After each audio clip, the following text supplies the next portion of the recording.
Hi everyone, Heather here from Berner Babies. In this video, we're going to talk about food, water, and potty training. So in the take-home video, I mentioned bloat and free feeding. So we're going to touch on that just a little bit in this video, but we still encourage and we highly encourage that you free feed to try to prevent bloat. So what bloat is an air pocket that travels down the esophagus and into the belly and flips that stomach. Again, that is a life-threatening situation, and if it's not caught in time, it can take your dog. So one thing that you can do besides free feeding to help prevent that is to keep your food dishes for your dog on the floor. The way a dog is designed is to actually eat off of the ground. So if you think way back before dogs were domesticated, they were hunters. And so they would hunt their prey, and when they were eating off of the ground. And so by raising those food dishes, your dog is eating at a more awkward, in a more awkward position.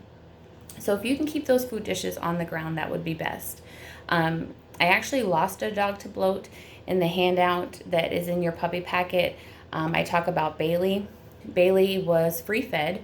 She was 11 years old, but how she passed away from bloat was because we had made homemade macaroni and cheese for dinner, and she was fully extended and ate off of the stove. She gobbled up that macaroni and cheese.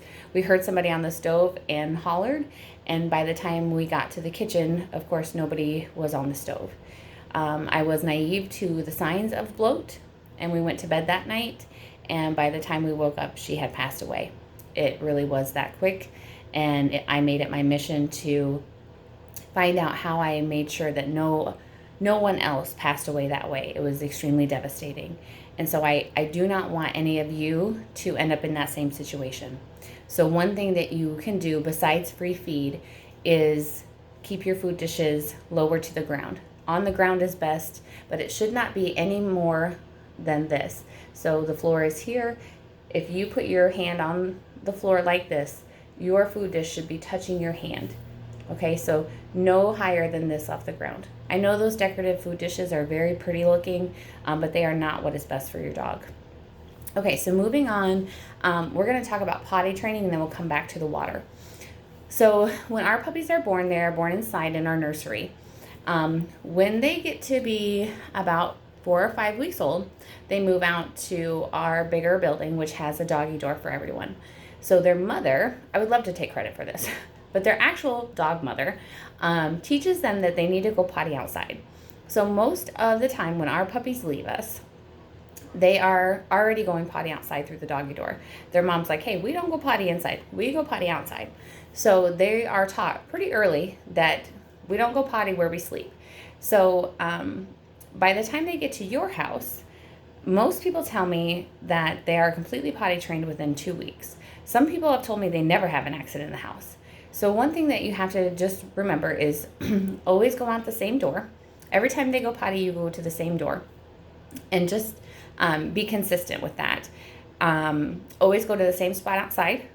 And they're going to learn really quick. I mean, they already know how to go potty outside here, and they don't want to go potty inside. On take-home day, they can be in my house for 5 or 6 hours. You know, I'm getting everybody ready to go. Appointments are coming and going. And so I give them a bath, I blow dry them, and then they're in the house. There is a doggy door in there, but whether they go in or out, sometimes I don't know. But they can be in my house for 6 hours, pretty much unsupervised, because I'm in and out all day. So, and nobody goes potty. Nobody goes potty in my house. So, I mean, I feel like for an 8 or 10-week-old puppy, that's remarkable. I mean, and I have other dogs in my house just besides the puppies. So that's, to me, is amazing. So before you get here, then I bring out your particular puppy and we go outside to see if they have to go potty first, and then we wait for you. So I feel like, you know, in a day's time where they're pretty much unsupervised because I'm coming and going in the house the whole time, that's impressive. So once they get home, they don't want to go potty in the house. So just be consistent. If they do happen to go potty in the house, the only time you can really reprimand them is if you catch them, because they don't understand. These people who want to rub their nose in it and spank them, I just don't agree with that. For one, rubbing their nose in it and spanking it, all that's going to do is make them hide the next time they have to go potty. It doesn't work. You know, I don't agree with that. If they happen to poop in the house, instead of taking the poop and just throwing it in the trash, go take it outside to where you want them to go potty. Because the next time you take them out to go potty, they're going to see or smell that their poop is there, and it doesn't take long for that to click with them. These guys are so smart. All of our puppies are smart. And so it does not take them long for them to figure out that this is where I need to go potty. And then another thing that we do, and you're going to look like the crazy lady in the neighborhood, but this works. When they go potty outside, over the top praise. These dogs only want to make you happy. Their whole agenda in life is to make you happy. So if they go potty outside and you over the top praise them, give them a treat, tell them how amazing they are, tell them how smart they are, they're going to want to do it the next time. You know, when you yell at them or scold them, they go inside themselves. They don't react well. My dogs, my puppies, my breeds do not react well to negative reinforcement. They respond well to positive reinforcement. So keep that in the back of your mind as you're potty training. You're not going to get very frustrated with these dogs because we have a great start here. I would love to take credit for it. I can't. It's all of their actual biological mothers. I say that because I refer to myself as mom so much. But it's actually their four-legged mothers. They do a great job of teaching them what to do. They are amazing at their jobs. And I have great mothers here, and they have great instincts, and they teach them very well. And so we have a lot to thank them for. So, you know, just stay consistent with them. So many people have had positive experiences with that bell training. So you could try that too. I don't do that here just because literally everything on my acreage here is designed for the dogs. We have doggy doors in the house. We have doggy doors in my building. Everywhere that you go is designed for my dogs. It's ridiculous. The dogs have nicer things than I do, and that's not a lie.